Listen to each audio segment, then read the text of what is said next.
And welcome back to Rather Be Drafting Episode 7, hashtag MTGRBD.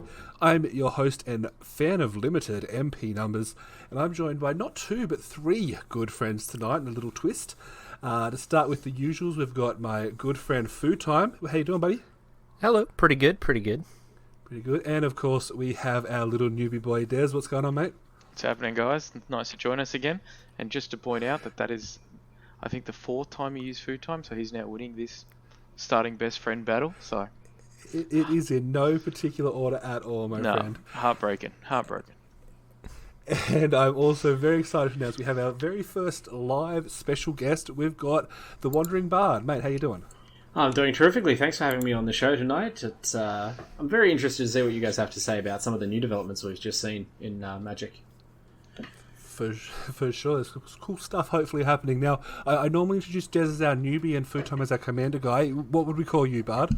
Well, I wear a lot of hats. My association with Magic is at this point long and storied, but you can call me the esports guy for today. That's my main focus, and certainly professionally, if anyone knows me from my commentary work or my esports journalism, that's what I'm mainly concerned with. For sure.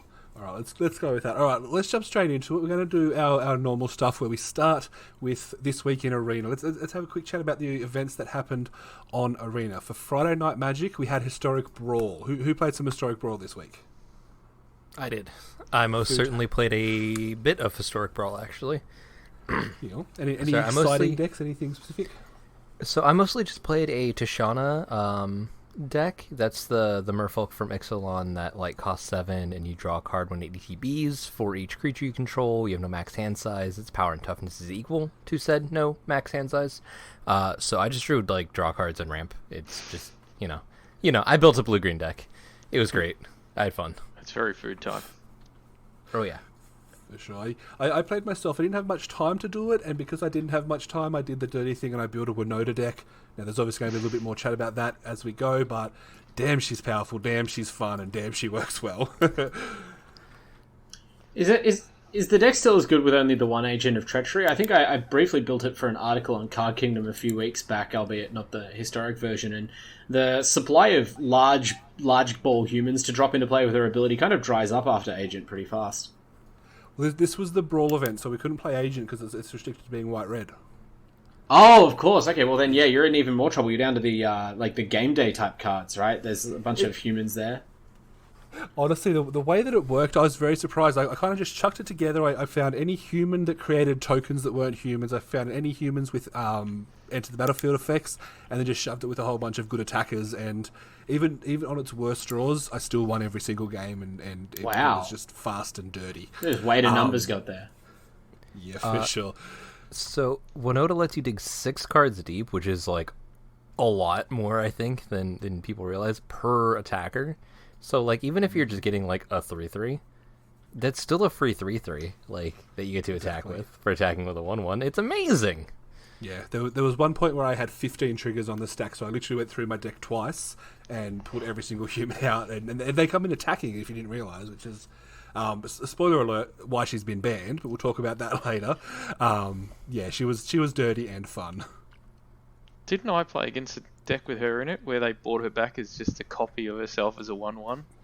We played her against her in a draft once. Someone had not so rare combination in draft, and we lost that game pretty badly. Yeah. Oh man, I don't like that card. Cool. Moving on, the second event we played was the Battle Royale event. Now this one I thought was fun in a different way to normal Magic. So for those of you who didn't play it, 160 card singleton deck, a whole bunch of powerful cards from Ikoria and some old ones. Basically, you start with an opening hand of 3 cards. You can mulligan 3 times, which is good.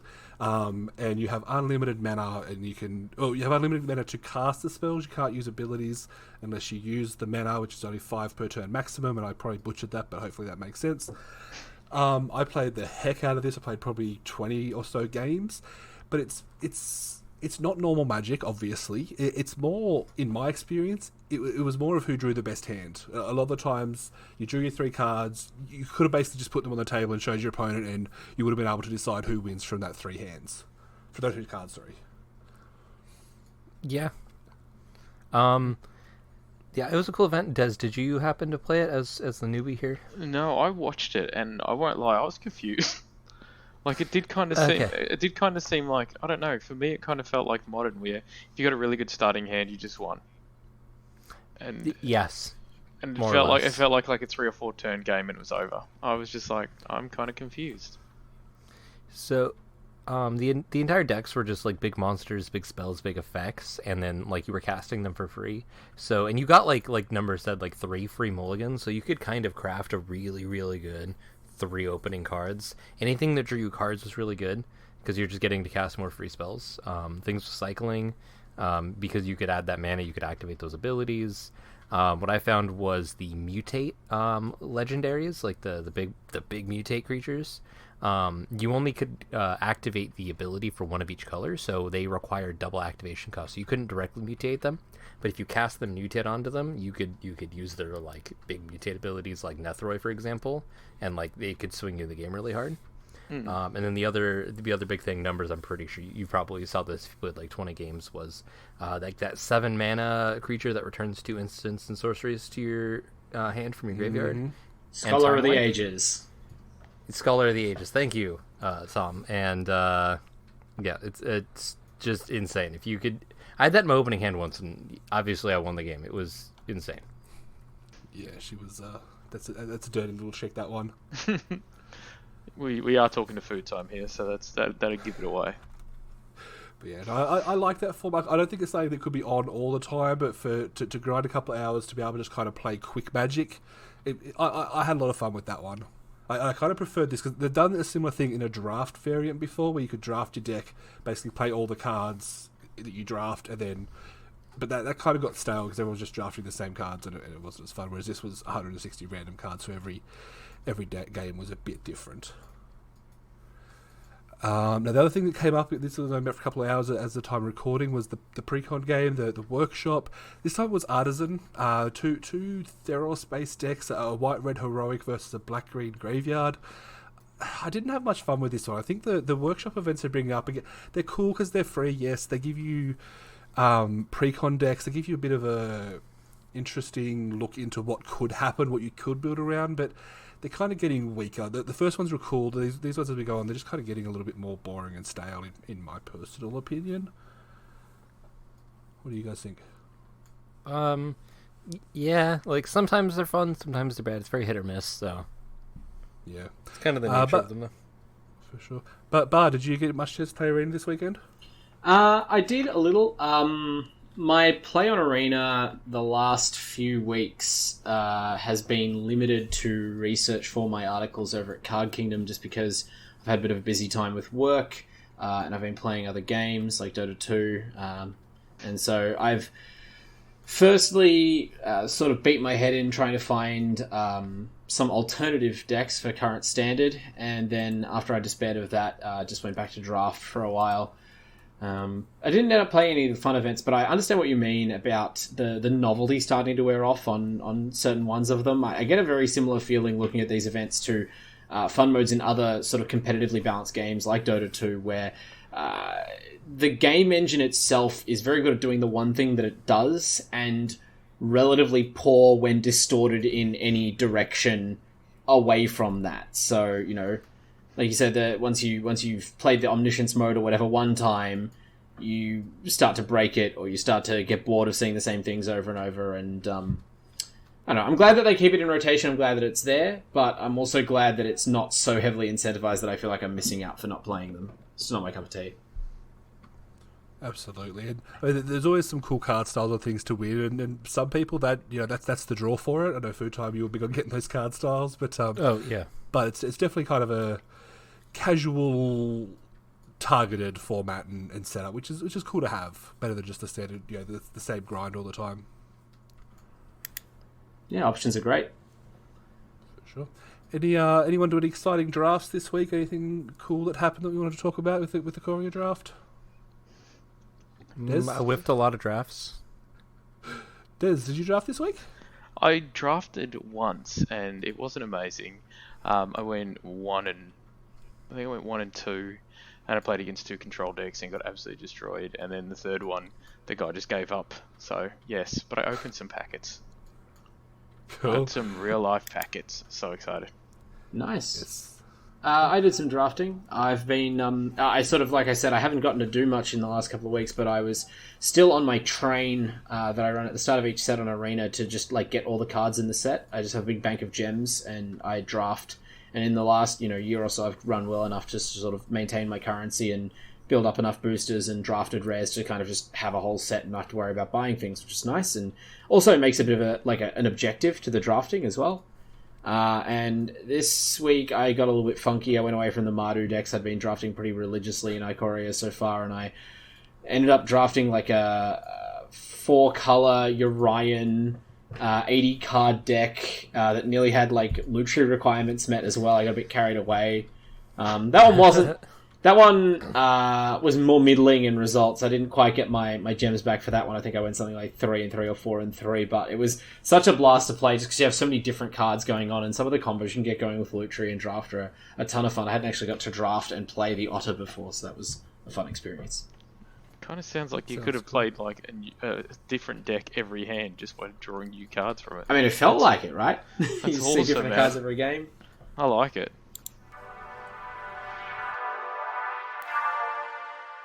Awesome. All right, well, let's move on to some news now. Des did hint at this, but probably one of the biggest things that happened this week is Ikoria is finally available in paper, which is it's weird, but it's cool, and I think we're kind of, we all know, we talk this all the time, but we all know the world's where it is and things have changed. But this weird moment where we've been playing on Arena for 5 weeks now, something like that, and now we're just finally actually starting to touch the Magic cards, which normally we have the day, or it used to be we had the paper cards 2 or 3 weeks before we could even play them online. Now it's basically the day of, but yeah, like what was that feeling for you guys? You've bought some cards, have you, Des? Yeah. So I Games World at my local shopping mall seemed to randomly be open and randomly having 20% off. So I was like, not a plug, just kind of nice. So I went down there and bought one of those big 10-pack bundle things, and then they had some Japanese packets there. So I'm just like, well, screw it. We'll see if I can get one of those cool Japanese exclusives, just because they'd be cool. And they were the same price. So I think for one of these bundles, it's about $60 or $70 Australian plus three packs of Japanese cards. I think I paid $72. Nice, that's a pretty good deal. With a 20% off and their packets being $6.50, I was like, okay, I will take that. Sure. But Bar, did you get a chance to visit your local yet?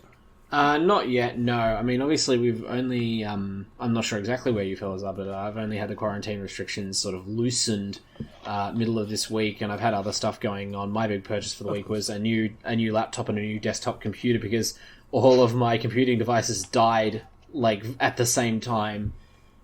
Some sort of strike against me by my enemies, no doubt, to slow me down, but I've definitely been making plans for what to pick up, cards to revamp my decks, or decks to get myself re-energized about Magic once things open up again. And on the weekend, some friends of mine are holding a little private pre-release. We've all bought pre-release packs, so that'll be my chance, I think, to crack into Ikoria in paper, and I am looking forward to it. I like this set. Yeah, no, for sure. It's completely understandable. Real life obviously comes in the way. Sometimes we have to accept that.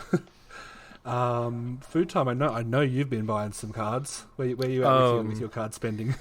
So I bought all of the Commander decks because, obviously, and then I have a pre-release pack sitting here that I want to open so bad, but I promised I'd play it tomorrow on stream with Magic with Zuby. So we're going to be doing a 4-player free-for-all pre-release sealed event. So that should be pretty fun. God, I want to open those packs. And I bought a whole booster box and I ripped it open, and it was great. And it felt so good to open packs again. Oh my goodness. There's something nice about it, isn't it? Like, I don't know, but these packs also seem harder to open. Is it just me, or? You might have the made in Japan packs. So it looks like there's 2 runs where there's one that's made in the US, one made in Japan, as far as I can tell. And I would imagine because you're so much closer to Japan, it's just easier for you to get their packs. They're actually nicer. Like, I feel like the cards are straighter. They seem to protect them more. They're just a pain in the ass to get into. Yeah, the packs are a little looser, so there is sometimes some scratching issues, but the card stock, at least in my opinion, seems a little better on the Japanese cards, because I know the Commander cards are printed in English, and the card stock on them is a little flimsier than the Japanese printed card stock, so just something to keep an eye out for. Yeah. No, Australia moved to the Japanese printers, I believe, around M20 or Eldraine.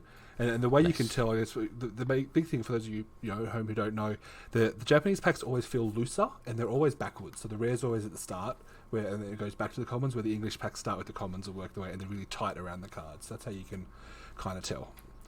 Now, on that note, obviously, we love drafting here. What we're going to do, maybe for the next little bit of time, is open some packs and talk about what we take in drafts. Because I also bought some from my local, and I was happy to hear that he said sales have been going really well. He actually, obviously with everything going on, he ordered less than he normally would, and he sold out. Oh, he's all but sold out, and he's kind of regretting under purchasing this one. So that's good to hear. It's good to hear stores are still being supported.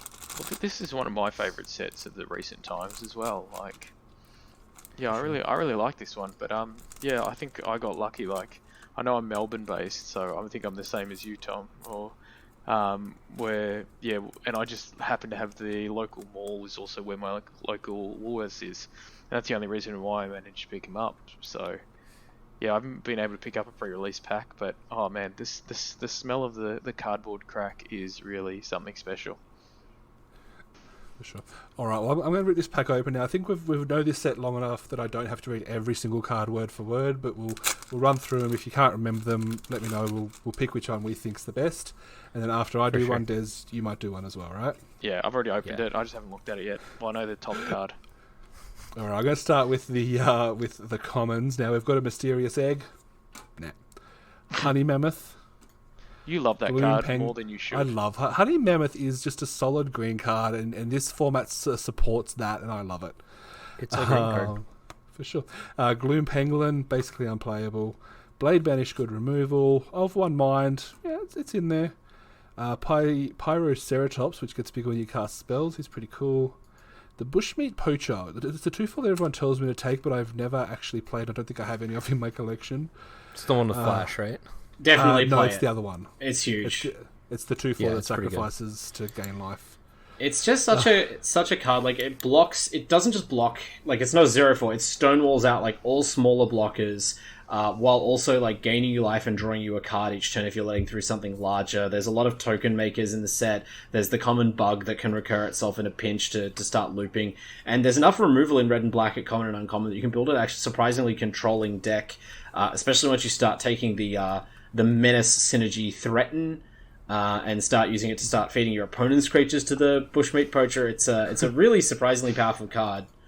Okay, I might have to try it. I respect your opinion enough that I might have to take a whack at it in my next couple of drafts. Yeah, don't trust me. Trust like Sam Black, who will not shut up about the card on Twitter. Of course. We've also got the Day Squad Marcher, which is a 3/3 human that brings a friend. The Frenzied Raptor, which is a 4/2, basically unplayable. Our land is a forest or whatever. We've got the Storm-Willed Caprador, which you can do some cute things with because you can target it with your own damage spells to pump it up.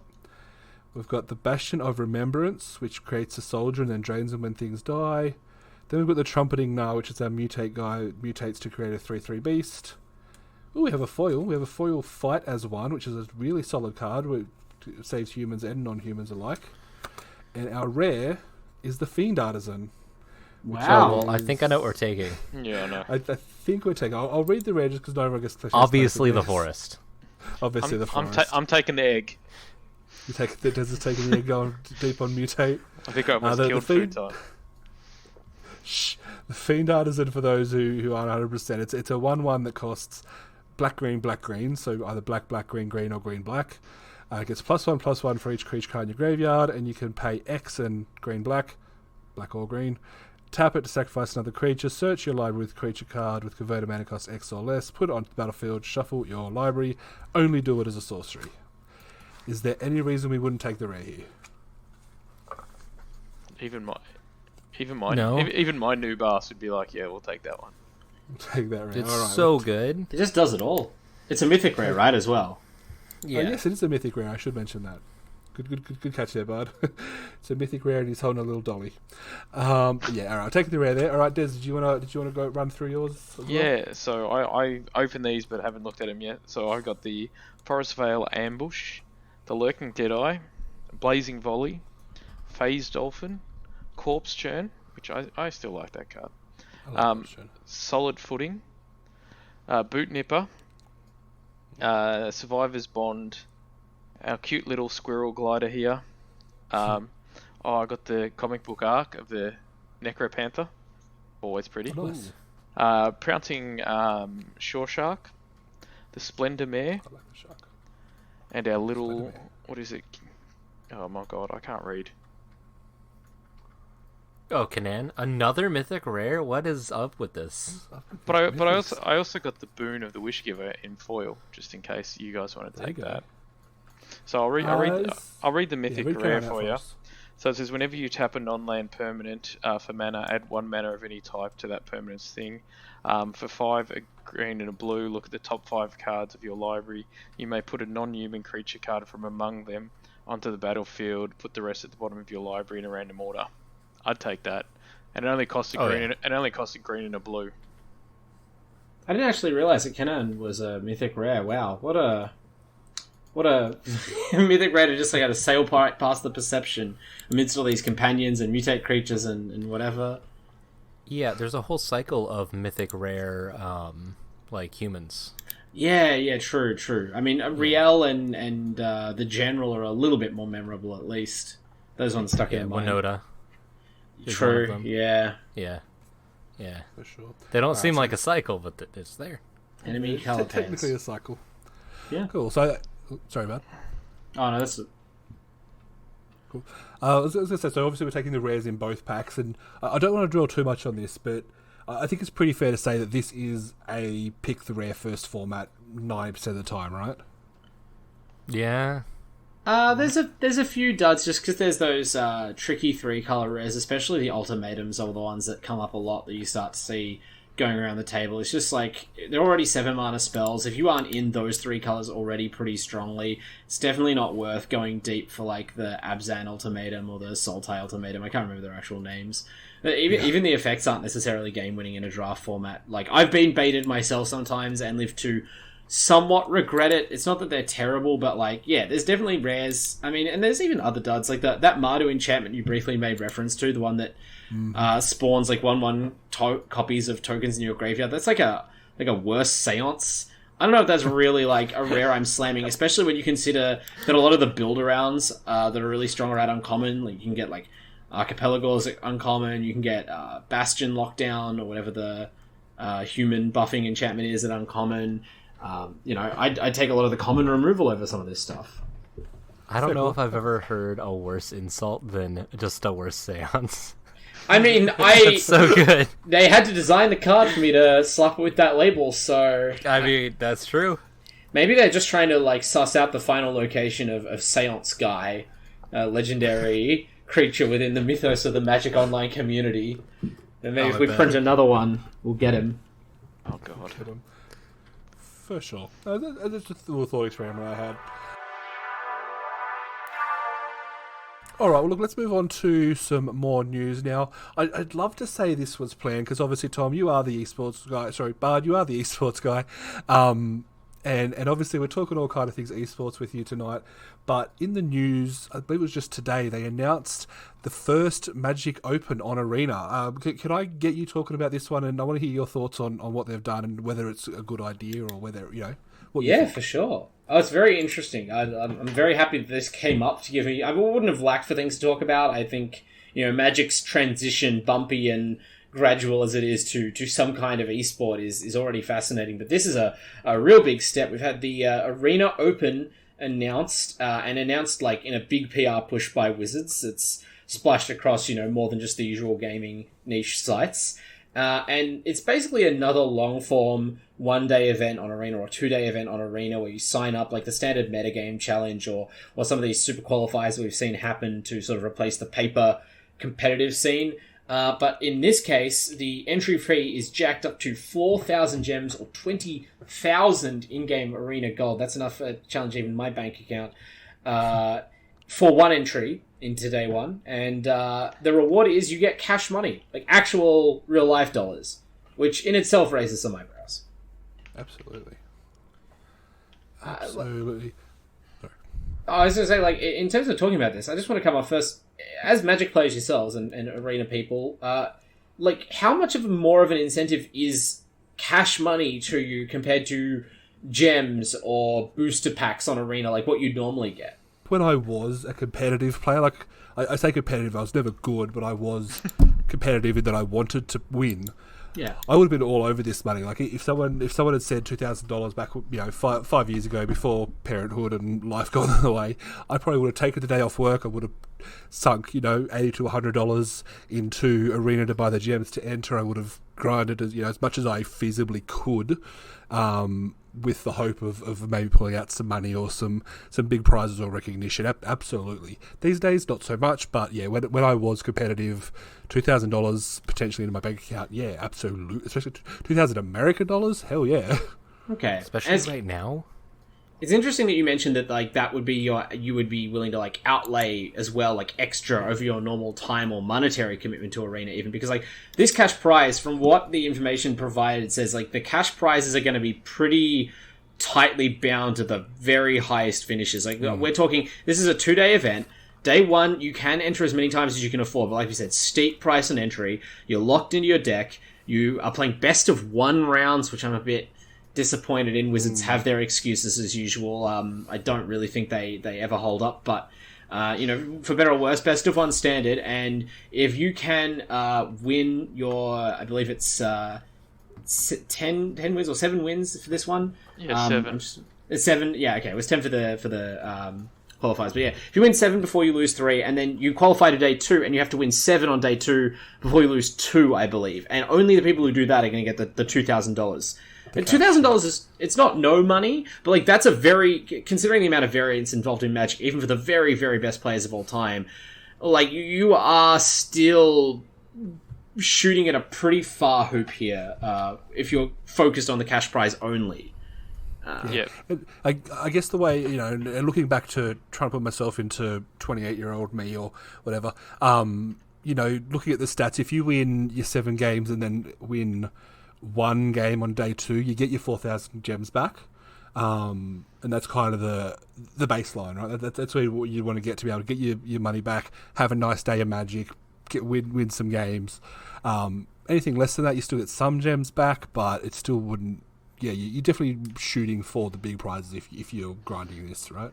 Oh, yeah, and let me be clear. That last statement was in no way meant to imply that I think Magic players will not enter this tournament or won't go hard at it, right? I think the opposite, right? Like, I'm saying this cash prize definitely going to motivate some people, but I feel like this is almost superfluous, right? People are doing everything that you said and more, sometimes going to almost inadvisable lengths, especially, earlier on in the game, to, grind out to the top of Mythic on Arena every month, or to win these standard qualifiers. And these don't really have huge prizes behind them, but people are like, yeah, really, really shooting for the moon. Maybe it's because the quarantine right now, or the isolation rather, everyone sort of has a bit more time and less to do with it. But I think in general, Magic players are just very, very competitive, and more than anything else, what making this sort of first ever big cash prize tournament says is that this is like a new notable thing to win. It's going to be more about the status of being the cash scooper on Arena and getting reported about by all the websites who've tuned into this because of the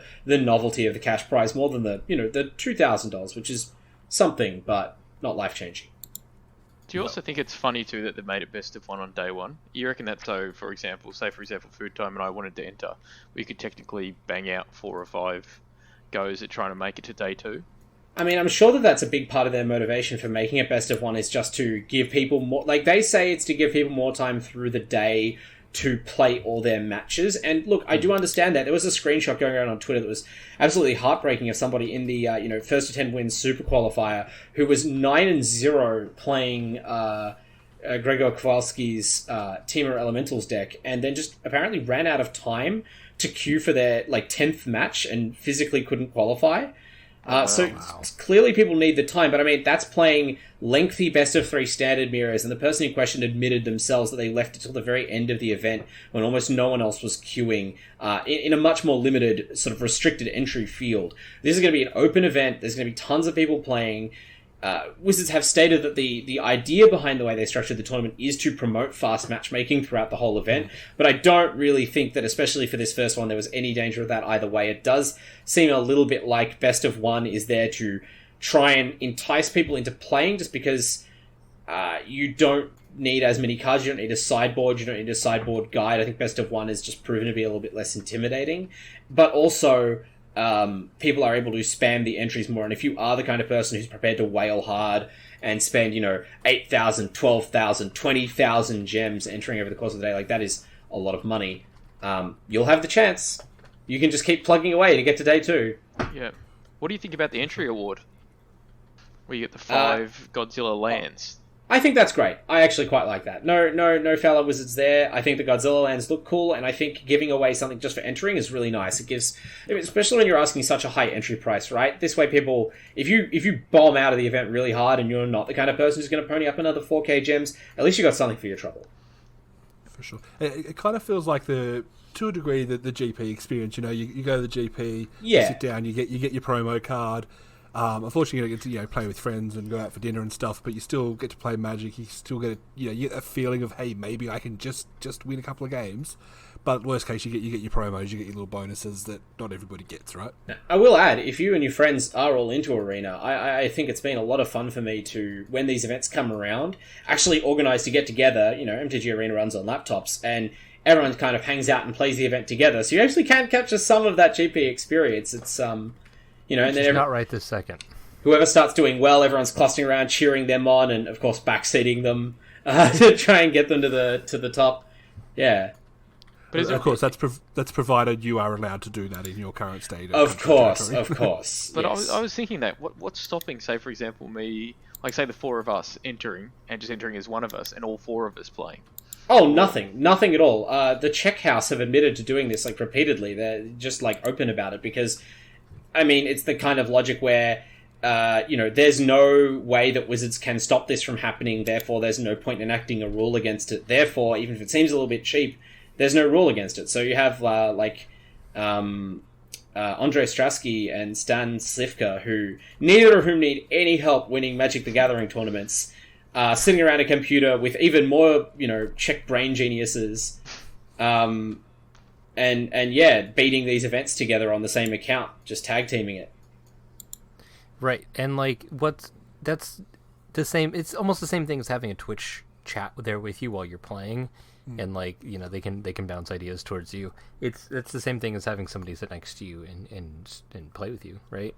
Essentially. Yeah. And look, if anyone says that hundreds of people with them, if there's someone who's ultra competitive and doesn't happen to have a studio of esports players or a Twitch chat full of really smart Magic heads to help them out, and they feel hard done by and upset, that person, I can't say anything about that to their anger. They're totally entitled to it. It is unfair. It is a meaningful disadvantage, and some people just will not be able to access this. It's not really in the spirit of paper tournament Magic as we know it either, but I think there are certain realities to online competitions that are just necessary to accept, and I think it's why, for a lot of esports, online tournaments will always be of secondary respect and importance to, LAN events. Right. For sure. All right, well, we'll need to look at moving on, but Bart, if you could just give me a yes or no, do you think this tournament is a good step towards Magic as an esport or not? I think it's a neutral step. I think it's ultimately a bit of a distraction that hasn't really advanced any of the difficulties that are currently facing it. Fair enough. All right, well, we've still got a little bit of news to talk about, but we're about half hour in, so let's take a quick break. Magic fans, if you find yourself in day-to-day boring life and would rather be drafting like us, why not tell the world? We've just released some fun shirts in a range of colors that can show off where you'd rather be and what you'd rather be doing. Check it out over at merch.streamelements.com/mpnumbers and pick up yours at the introductory price of $15 before they go full price on June 1st. Find a link in the description as well. And we're back. Now, normally we'd be well past our news by now, but we've actually got a bit more news to talk about. Probably the next big thing that's come up very recently is some big changes to banned and restricted list. The ones that I've noticed that really stood out to me, and we touched on this before, but Winota has been banned in Brawl, and it's very justifiable. She's absolutely nutso. But kind of disappointing because I liked what she did. The other big one that was banned in Brawl was Jenna the Magistrate. Again, for those of you who don't know, basically it stops you from being able to cast your commander. You can't cast spells except from your hand, I believe the card says. Correct. Okay. And that was just a bit too unfun. Like it defeats the purpose of having it because, what's the point of playing a commander format if you can't cast your commander, right? Right. Right. I'm actually a hard ass and I believe that the card should be allowed, but then I was also mad when they changed the commander tuck rule. I think it should be all fair game. Your land should be able to be destroyed. You should be cut off from your commander. Learn to cope. That's fair. Wow, that is a hard ass. Foodtime, Print Armageddon in standard. That will fix this ramp meta. So I like the tuck rule because it's like new players, when they don't know it's coming, it's not fair. But I do agree with you, lands should totally be a viable thing to kill. Green is too powerful and you need to kill its legs. I have to say I have no idea what the tuck rule is. Basically, to very briefly diverge, so your commander can be put back in the command zone if it's killed or even if it's exiled, so it's hard to permanently remove. But for a long time, before commander was sort of really regimented and made into an official format, there was a loophole where if you used an effect that put their commander back into their library, there was no way to put it back in the command zone from there. Rules as written, especially if you shuffled it in. So their commander would just be lost in their 99 card deck somewhere, and unless they had some sort of tutoring effect or other way to get it out, their deck might be sort of neutered depending on how seriously they were dependent on having their commander in play. And this was something you could check around. Like I said, you could play tutors in your deck to get your commander back out, or otherwise just protect them from that kind of removal. It's usually more expensive anyway, but at some point WotC decided this was against the spirit of the format, and this change to Jenna the Magistrate falls in line with that. They want you to be able to feel safe building around your commander being in play. Do we think, this is, we're going off topic a bit as we do like to do, based off the reasons they've given, do we think there's any chance that they might look at banning Jenna the Magistrate in EDH or Commander itself? No. Okay, cool. Good talk. The Rules Committee have gone on record basically saying it's a 1/3 creature, and there's a lot more removal at 1 and 2 mana that kills a creature of that size and stats, so they just expect that to be one more thing in EDH that needs to be killed on site. There's just a million things you need to ban before that. Yeah, plus I feel like I wouldn't ban especially with Commander's deck, I'm not getting the Commander I play, I'm not getting out at turn 2 anyway. So Fair. All right, the other probably the biggest other notable ban, not the only other one, but Lurrus the Dream Den, the companion, which you can only use cards that cost 2 or less mana, and you can cast a card each turn for 2 or less mana from your graveyard, has been banned in Vintage. Now, the big thing there, and it makes sense, so the second thing about it is normally in Vintage, cards are restricted to one-ofs. I don't know if there's actually any other actual banned cards in Vintage, I could be wrong, but it's very rare to see a banned card in Vintage. Now, obviously, the reason is you only need one Lurrus in your deck, because it could just be your companion, you're guaranteed to have it in your opening hand. But it's just interesting that they had to go to this point to kind of go around what they normally do with these restrictions. Yeah, I think this is the correct decision though, definitely. And I actually would have been upset if they'd made any other decision, right? Because people presented this like it was a stumper, we don't ban cards in Vintage, we only restrict them, so we'll have to let Lurrus alone because restricting it to 1 copy obviously doesn't do anything. You only ever play 1 copy. Yeah. But the fact is, nothing should, no perceived tradition or something around the banning should influence a decision around the actual health of the format. And there are banned cards in Vintage. They're banned for play reasons. They either refer to the outdated anti-rule, or they're the dexterity cards, quote unquote, which sort of involve physical skill and ability in a way that doesn't really gel with the ideals of Magic the Gathering. Or even Shahrazad, which I believe is still banned in Vintage for just being really annoying. And this definitely falls under the category of disruptive to Vintage. Restricting it would make no sense. So rather than act like their hands are somehow tied by their own rules that they control, once you've just said, no, we can ban this. Look, we banned it. Vintage is safe again. And Legacy too. This hurts me, this one. Yeah? Well, only because I opened, I think, 2 of them plus a Japanese one, so I'm pretty sure I have 3 copies of this in the 13 packs I bought. That's the only reason. That's the only reason it hurts me. You'll just have to run amok over Pioneer, Standard, and Modern. Yeah. And Commander. And Commander. And Brawl. No, I thought it got banned in another format as well, didn't it? It also got banned in Legacy. That's the other thing we're talking about. Same reason. Too powerful with aggressive decks. They had to get rid of it. Not even aggressive decks. This is a format with Black Lotus in the case of Vintage, or in Legacy Lion's Eye Diamond, like literal 0 mana artifacts that can't sacrifice themselves that Lurrus can recur every single turn, including to play Lurrus. So it's just, the card was clearly not designed with even a hint of consideration for these formats, and players who play these formats are taking it as just one more sign from Wizards that they don't matter, and their formats essentially are an afterthought. Yeah, and it's a reasonable thing if you are a Legacy or Vintage fan to go, well, Wizards have printed these cards. We know they test at least for Standard, Draft, and Modern. Where's the love, and how much love should they be considering with Legacy and Vintage when they do print cards? Like, how much checking and double checking do they need to do, right? I don't know. Yeah, I don't understand. Like, I mean, I feel like they're obviously looking at what they're looking at. They're like, okay, these are the main formats that we find. This is what we're testing it for. And at the end of the day, if this card's broken for another format, we can do exactly what we've done here, which is just ban it. Get rid of it. Yeah. Yep. Because, I mean, you're never going to make a card that's going to be good in every single format, or it's going to be rare. And, I don't know, I just... Okay, maybe it's not rare. Maybe I'm just... No, sorry. I'm making fun of your wording there. That was pretty cruel of me. Like, good in every single format describes, like, all the cards printed in the last 12 months, but, like, good for every single format, which I think is what you were getting at, that's so much harder. Yeah, so... that's what I meant. Cool. This is why I don't wake up at 5 a.m. For sure. Food Time, any thoughts on bannings? I mean, you guys pretty much covered it. Like, these seem like good choices. Cool. Plus, also, it doesn't say Commander anywhere, so Foodtime doesn't care. Foodtime doesn't care. Honestly, yeah. or if they ban your Fire Tornado in Standard, the cycling deck you love so much. Yeah, I don't think any card in there is worth banning. I reckon we ban Soul Ring in Commander, just to watch people lose their mind. Honestly, that'd be hilarious, and I'm down for it. Let's do it. Let's get it done.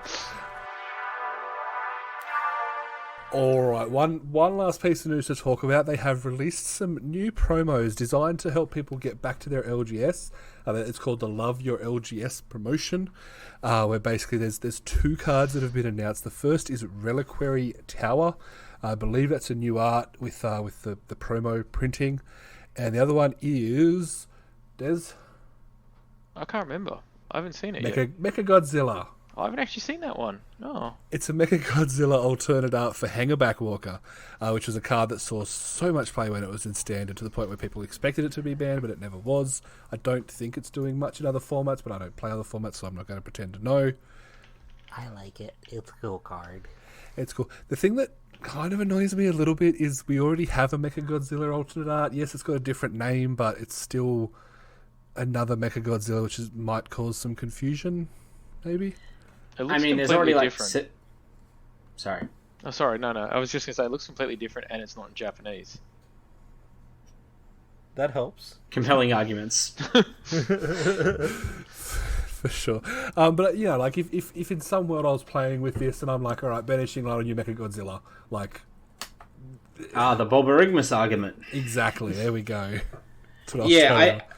I think this is just a consequence of them choosing like Godzilla specifically for this tie-in. Like, we already have several different Godzilla cards in the same Standard and same promos, and they're just relying on different art and being like sort of different names, different colors to get you to not be confused. Perhaps if there was a promo with more distinct characters, or we would get a crossover that had more distinct cards. But as it is, I think Magic players are going to kind of grit their teeth and cope. The same way as we did when there were like 2 Teferis in Standard or 7 Chandras, however many we currently have. I was going to say that, yeah. No, it's definitely not as big deal as I'm kind of making it out to be, I guess. Now, to get these cards, if anyone has missed the brief, you can get the Reliquary Tower. Every store will have access to them, and it's literally any event entry within your local store. As long as supplies last, one per customer, you'll get the Ikoria Tower. To get the Mechagodzilla, I believe it's a buy a box promo. Basically, you need to buy a box in June or after June, and again, while stocks last, Mechagodzilla would be available for you, which is interesting. They're leaving it that long, but also I kind of get it because of obviously not all stores can be open right now. So, yeah. Well, on the Magic website, it says here buy any Magic product and receive it. The Requiem Tower or. Is it? It's possibly buy a product or enter an event. Yeah. It's Sorry, just make any purchase or enter any store event. Sorry, that's me. Yeah. So it sounds like they're probably going to sort a lot of these out, which is really nice. Yep. Because some stores they get a lot of people entering events and coming in. So.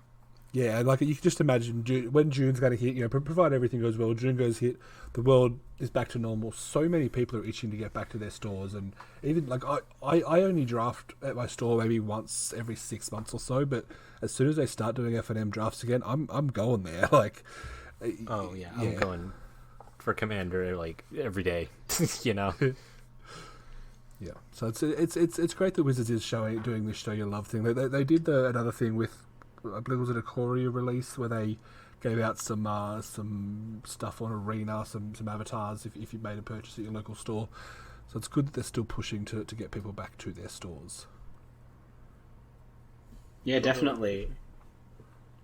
I know there's people who are still legitimately worried. It seems that the digital Magic push by Wizards is somehow like an exclusive road which they cannot walk at the same time as promoting paper events. And I'm not saying like no mistakes have been made in handling paper Magic, but the idea that Wizards is going to try and somehow kill paper Magic faster than it would maybe die on its own, like they're actively sabotaging it, seems so far-fetched. And so I'm glad that, every step the Wizards takes to do this sort of thing not only sort of puts paid to those rumors, but, actually helps the game. Yeah. For sure, and that's something. I mean, I will admit, it's something I've considered and said myself. And this might even start leading us into our next topic. We're talking about esports and digital Magic. We're probably like one of our first episodes when we first announced mutate and keyword counters. Literally, the first thing I said to these guys was, "This is Wizards pushing to an arena-based format because these counters, these 17 or whatever it is, different counters available in Magic, is absolutely." Push towards digital Magic, and it's so much easier to track on digital Magic rather than paper Magic. So I have something to say about that actually. I now that I've have the Ikoria like punch out counters, like they're pretty good. Yeah, like I've got some here in front of me, and they're literally just card thickness. You get all of them all in one go. Like I'm holding one up to the camera for those people that aren't at home. But yeah, they're just simple, and I think I've got maybe 4 or 5 of them in the 10 packs that I bought. So they're pretty readily available, and I'm sure that if you don't want them, you can always give them to your friendly local game store, and they'll be able to obviously use them for tournaments and stuff like that. But they're pretty easy. For sure. Like just punch them out, chuck them on. Yeah, I'm going to come down slightly on the alarmist side of this one, I think, because I do believe that that's a pretty, like, there are mechanics that can be said to be, like, better or worse for playability as, like, a metric that Wizards tracks in design, and there's certainly something to be said for sacrificing a little bit of ease of use if it's, really good mechanic for this game. I think Mutate in the same set is a great example of that, right? Like, this is a mechanic that's a little bit clunky to have, tracked and book kept in paper, but for me it's such a creative and open-ended mechanic that they can potentially reuse in at least supplementary products for years to come, so I think it's worth putting into the game and templating it as openly as they did. But the keyword counters is just egregious, and I think it's going to be really hard to track. I've played enough competitive games where, there's been real stakes on the line and people can't even keep track of, their own life totals or dice for counters, let alone, Crystalline Giant is just a mess of a card. Like, people have mocked Frankenstein's monster, like this very old card, for years, for having so many different kinds of counterprint on the card. It's actually a simpler version of this effect. So I really don't get what they were playing at by printing this card. I mean, it's great fun on Arena, but I think it shows a carelessness. Again, I'd stop sort of saying, like, they're trying to kill paper Magic by printing keyword counters, but I would say they certainly didn't really care how hard it might be to arbitrate in paper. Yeah, I think I guess my point was that it looks like not that they're trying to kill Paper Magic, but they're thinking about Arena first. They're definitely being more willing to print mechanics which work better on digital than on paper, which I don't think is crossing any sort of line, but is certainly a sign of how important digital Magic is. It's not taking over the game entirely, but it is definitely a huge thing that clearly excites someone high up at WotC or Hasbro. I kind of like him. I'm sorry. No, that's fair. Everyone's just everyone's time. Like I'm not saying they're bad. It's just a way of thinking and looking at their goals more than anything, I guess. All right. Look, with that in mind, let's keep moving on now. Obviously, Tom, we obviously Bard. We already know that you are the esports guy. We had a good chat about that tournament, but let's get a bit more into that. First of all, who are you? What do you do? Why do we want to talk to you? Well, I mean, you want to talk to me because, of course, I'm an incredible wit and a great character to have on your podcast. I've got a great history in broadcast. Now, I'm an esports journalist. I've been freelancing now for the last 14 months or so, but before that, I've spent 8 years in the part-time trenches, just side hustling it for various outlets here in Australia and internationally for Red Bull and Psy Games, as well as a few others, and doing commentating on live events, doing coverage of the events after the fact, analysis, all sorts. And recently, and when I say recently, I mean around the time that Guilds of Ravnica sort of came out, and Arena was just really starting to get its wheels on.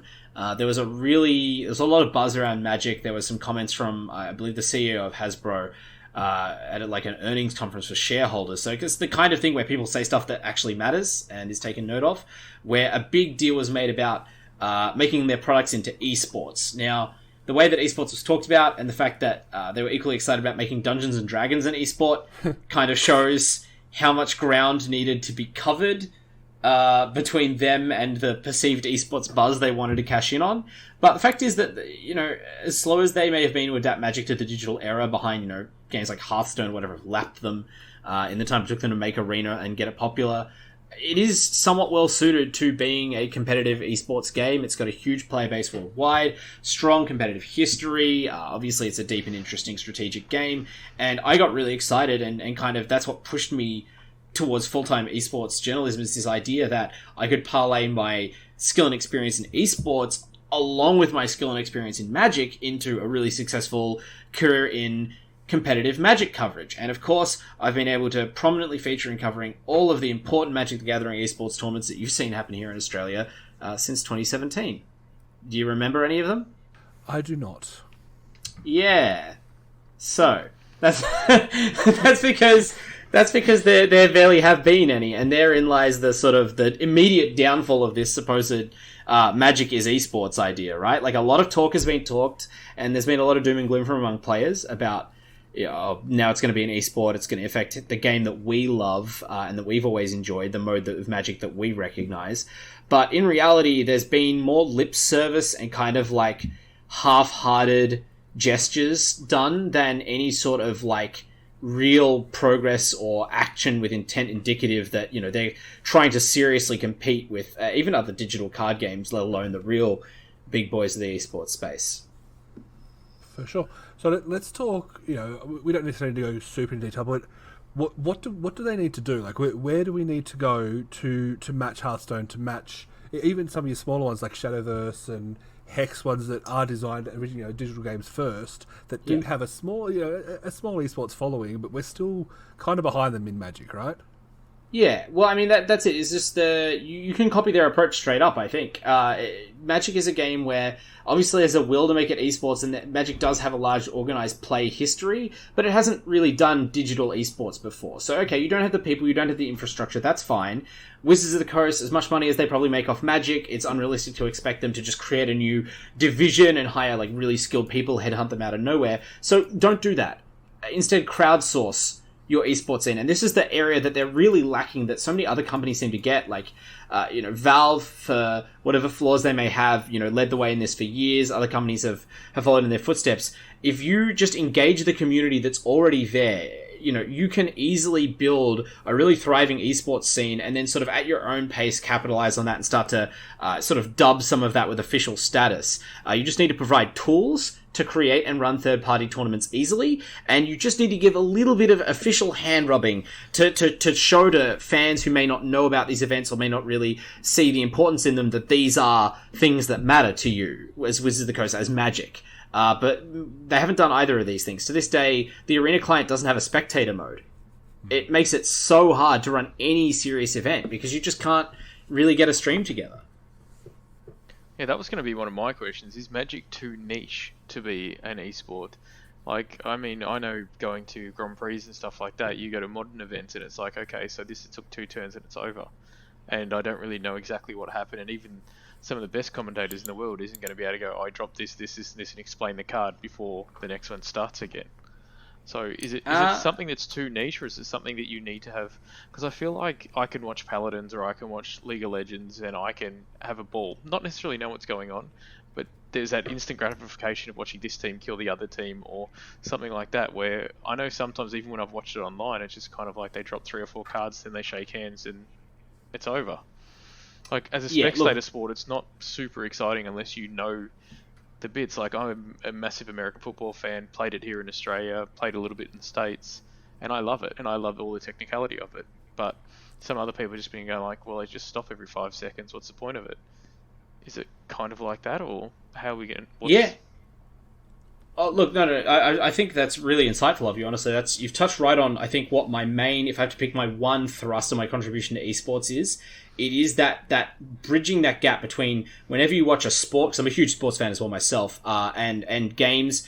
If you watch one that you don't understand, it's always going to be boring. You're always going to feel disconnected. You're always going to wonder what other people see in this, right? Because you are not able to follow the thread of storytelling, of narrative that runs through the game. And some games have like a lot of information that, while it's important to playing the game, you don't really need to understand to get that narrative, to at least get you hooked in on the emotion of it. And some games, like you mentioned, shooters are a really big one, fighting games are another one, or games that are actually based on sports. The reason these games go big in the mainstream especially is because they're so intuitive, right? When you see someone get an ace and pop off on Counter-Strike, no one needs to really ask whether that guy did something good. You just saw him shoot the entire enemy team in the head, they go down covered in blood. It's a bit gruesome, but you know what happened, right? Whereas, games like Magic, and I mean, there are other games like League of Legends, right? It's actually pretty obtuse to anyone who doesn't play that genre of game, what's happening or who's winning or why something that was done is good. Stats, gold, everything, yeah. Yeah, exactly. It's the diehard fans can't get enough, but it's the role of the commentators to bridge that gap and try and make it exciting for newcomers. Now, card games, as someone who's commentated card games at a international championship level in Shadowverse, and I've done some high-profile Magic stuff, it's a real challenge. It is one of the hardest genres of the game to cast, in part because the game does move slow, and the mix of hidden and known information, I almost prefer to cast from the perspective of one player with the other player's hand hidden, because at least then there's some suspense. When you can see both players' hands, you might think, at least we're able to explain what's happening in the game, but in reality, it just kind of like sucks a lot of the drama out of it, and it's been interesting to see Wizards experiment with coverage of esports over the years. I think they've moved in the right direction, hiring a sort of steady commentator team and getting people like Cedric Phillips and Riley Knight, who bring a lot of personality and professionalism to the role, as well as game knowledge. You do need that combination, but I'd love to see more experiments to try and spice up the drama of Magic, and as you say, find ways to communicate why that 2-turn game of Modern is exciting to people. But I don't think it's impossible. I think you can definitely create a drama. If there's legitimately a deck that wins on turn 2, like Neo Brand, and that deck is like the deck of the tournament, or someone's on a 9-0 run, when you cut to that player's feature match, you need to get that down right away. Emphasize, like, it's all about the first turn. This is what needs to happen. And even if there's not going to be interaction in that match, at least play up, like, the villainy or the underdog status of the player trying to beat that deck. Yep. Yeah, because, I mean... You can always do something. Sorry. Because even watching League of Legends, like, I don't always know what's happening, but you can kind of see that there's a board, one team's pushing, or one team's kills something else, or an ultimate goes off, or something like that. Like, I've only watched it maybe 3 or 4 times, but I can kind of see how it works. But sometimes with the Magic, I mean, because I don't know the cards, sometimes you don't even get a good enough shot of the cards or an understanding of the cards. And like you said, the League of Legends commentators are amazing at building suspense, and like, it's like watching European soccer. They're just so into it and they go crazy, and it's amazing. But yeah, I'm like, can we get that with Magic? Like, are there going to be people that can be that crazy about Magic in 2 turns that can also give those questions across and make it more understanding for those players that are just still finding out, or for your like average Joe that just wants to watch it and see what it's like? Yeah, I mean, all I'm saying is plug me in, coach. There was one notable tournament that was run by the Australian company Mogul GG in December. It had a pretty significant cash prize pool. It was at the end of a league that ran for a few months, and it attracted like pretty much a lot of the very high tier sort of GP and sort of international Pro Tour competitors from the region.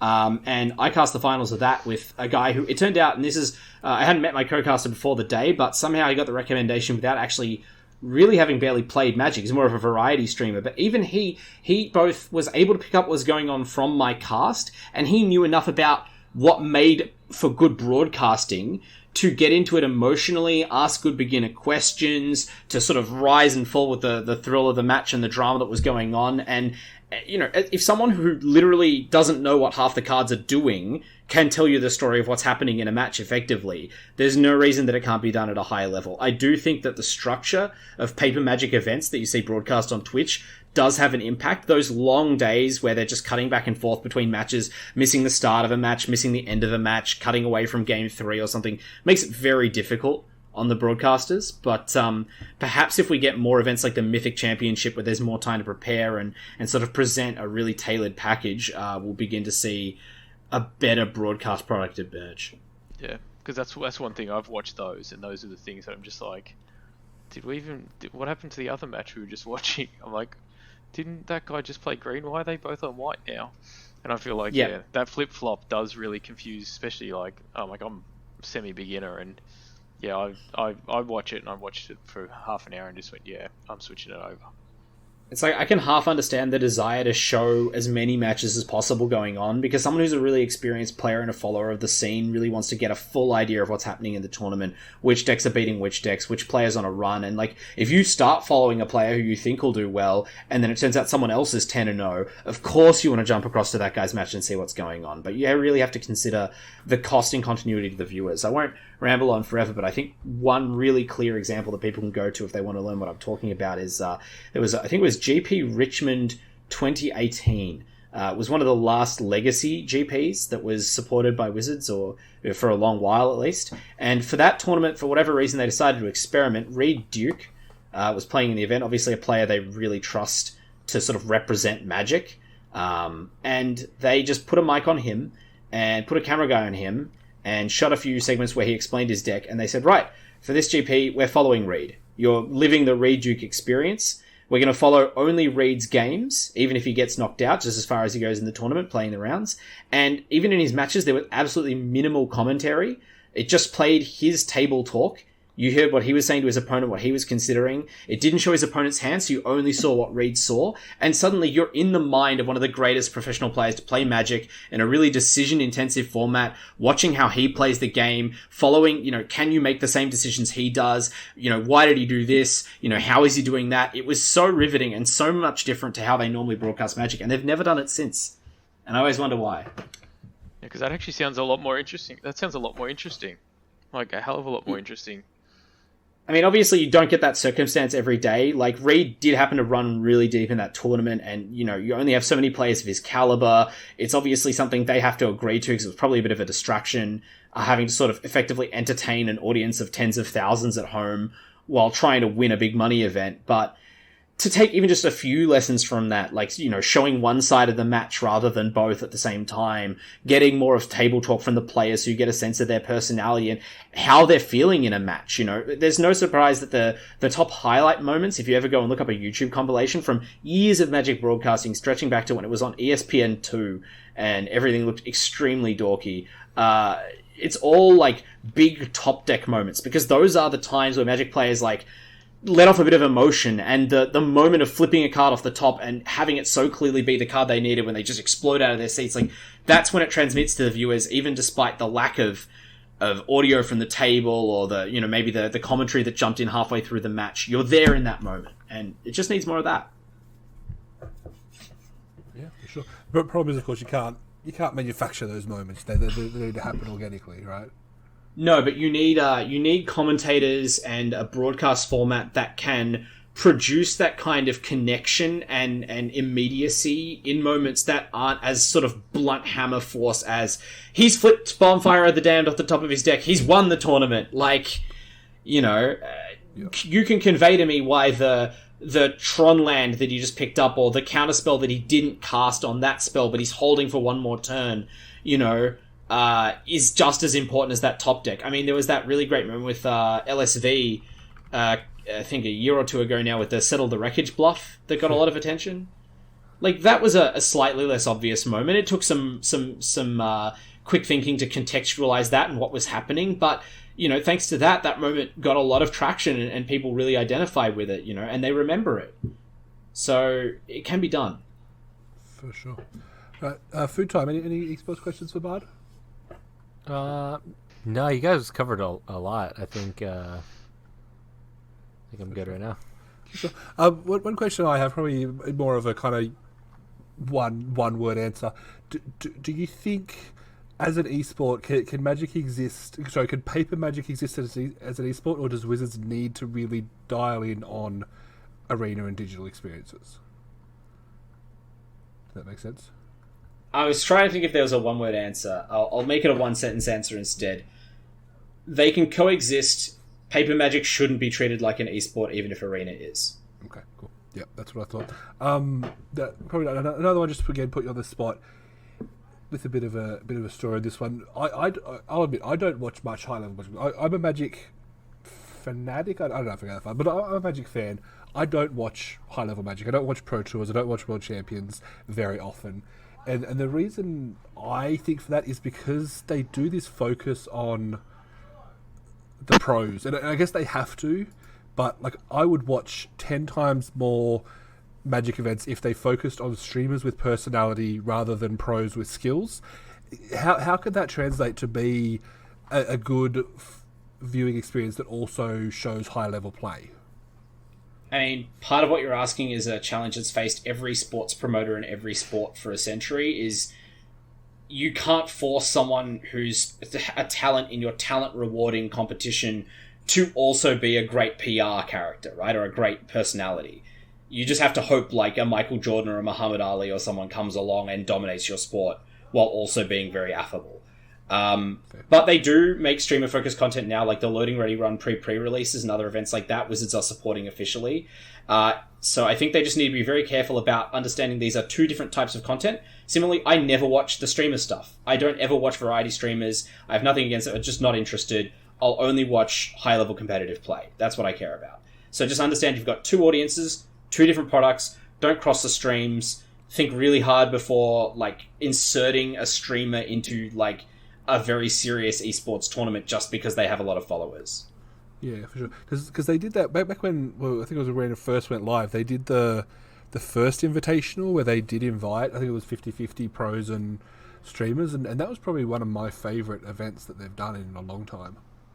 Yeah, and look, I think that event was good, right? And that's a success. It caused a lot of friction, but I think it's just because people couldn't work out what the intent was. And if Wizards weren't so jumbled about like what's organized play, what's like, there should be a pro circuit with infrastructure extending from you sitting at home playing Arena, or you at your FNM or your GP, all the way up to the Pro Tour, where it's clear that this is for people who want to win, and no matter what else is there about you, if you win all your tournaments, you will eventually be world champion. You can climb from the bottom to the top. And that should be pristine in and of itself. If you want to have invitational events outside of that, where it's more about the personality and the fun, sure, do that with discretionary invites, all the rest of that.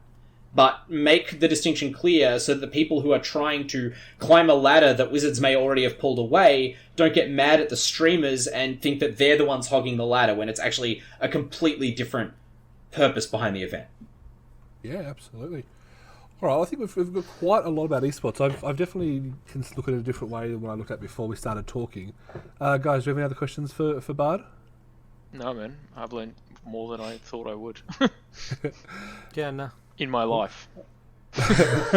But Thanks so much for listening to me ramble. I apologize for getting it all out there, but I feel so passionate. Bard, any last thoughts on esports you want to share? Think carefully. I hope that Wizards just gets clearer in their communication. If esports is a priority, then release a roadmap for key features like third-party tournament integration in client, like Shadowverse has, and a spectator mode. And if esports is just an idea that you're flirting with, then stop sort of baiting everybody and confusing everyone with this MPL nonsense where, players compared to 5 years ago don't know what they're meant to do to excel at Magic or what it means to excel at Magic. Fair. That's a pretty fair statement. Alright, we were going to play a little game, but we're already well over time, so we might move straight on to... So, Des, last week you asked us which underrepresented tribe we wanted to see get some more love in upcoming sets. I went on a bit of a thing about centaurs, because I think centaurs is a cool creature type that hasn't been explored enough. Des, you said koalas, and Foodtime was talking gorgons. We asked the guys out there on the Twitter poll. We've got a couple of other answers. Matt Total MTG said illusions, which I thought was a really cool idea. We had some people saying goblins and slivers, but let's be honest, they've been done. They've been done enough. They're not underrepresented. In terms of the voting, it was an even tie. Centaurs and koalas each with 30% of the vote. Well, I'm gonna take the win here, because if you actually noticed in the comments, Jordan actually made a commander deck of all centaurs for you, of all the centaurs he could find that worked well together. So technically there is a centaurs deck. So thanks to Jordan for handing me the win on the tiebreaker there. I'll take it. Okay, so my buddy who doesn't have Twitter, so he didn't vote on the poll that I hang out with, he said he would like a crab commander. Oh, that'd be funny. And I kind of also want a crab commander now. I want to change my answer. Oh god, a crab commander. That'd be sick, dude. It might happen, right? It might happen. I've always been hanging out for... Oh, sorry, bud? I was just going to, if I jump in on this question, I've always been hanging out for 5-color advisor tribal. I just want a bunch of weedy lawyers who will have really annoying effects interfering with the opponents. God. I think we have to unprint petitioners first, though, right? Maybe. You get Kenrith and you surround him by advisors. Yes, exactly. And there's a lot of good ones. There's some good advisors, but there's no advisor synergy, and that's what I'm really looking for. Oh yeah, for sure. Make conspiracies legal in actual Magic if you play enough advisors. Okay. Oh, that'd be a sick commander. Hold on, I'm gonna make you something later. Yeah. All right, Des. Let's wrap this up. Do you have another dumb question for us? Okay, so obviously these comic book style cards I absolutely love, and I just think are absolutely awesome.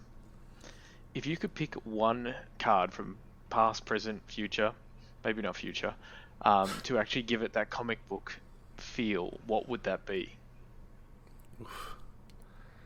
Oh, I have an answer. Go for it. I don't. Okay. Do you guys know the card Draco? Yep. I will Google it now. Yeah. Okay. A serious answer. I like it. Dude, that card is sick already. Dude, it looks so badass. Yeah. MTG. Draco Malfoy, is that it? No. Draco, a 16 costing 9/9.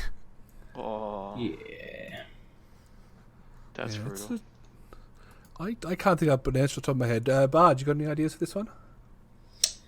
Yeah, I wouldn't mind seeing like a Zergo Helm Smasher type character, just done in like the way they draw the Incredible Hulk, just super stylized and exaggerated, really berserking it up.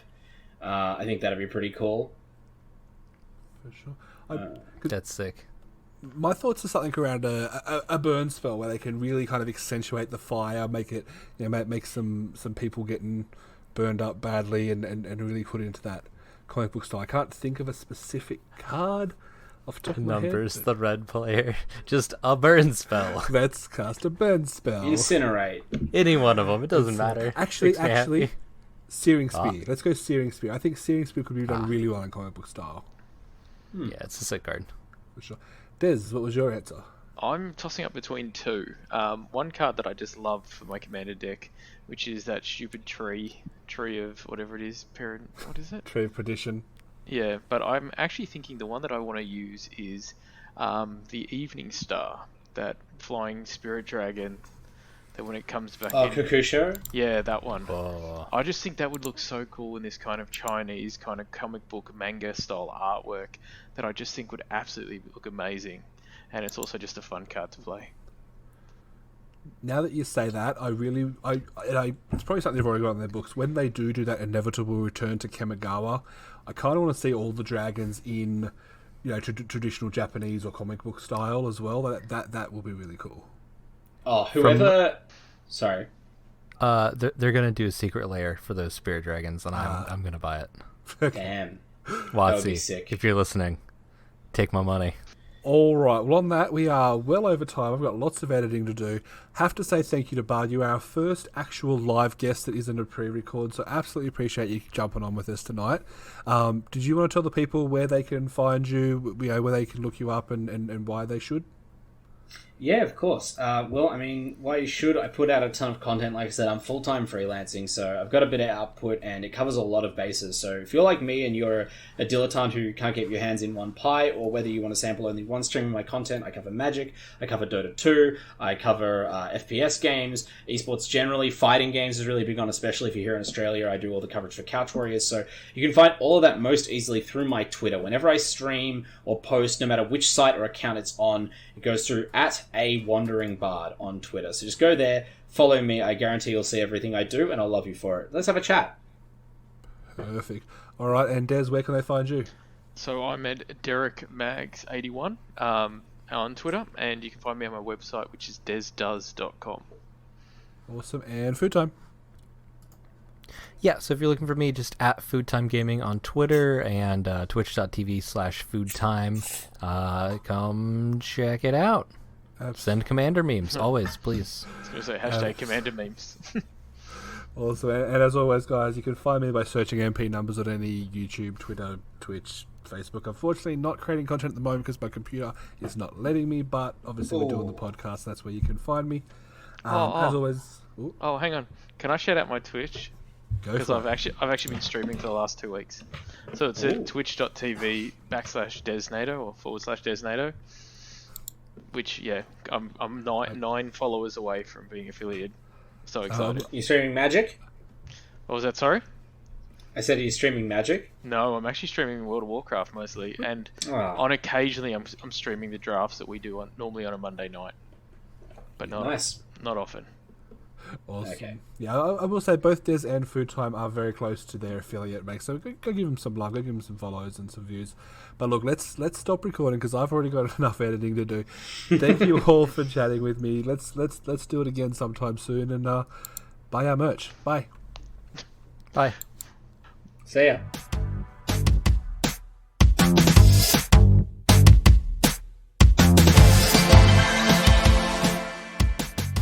Magic fans, if you find yourself in boring day-to-day life and would rather be like... Magic fans, if you find yourself in boring day-to-day... Alright, I recorded your dumb ad for you. I'm going to stop recording now.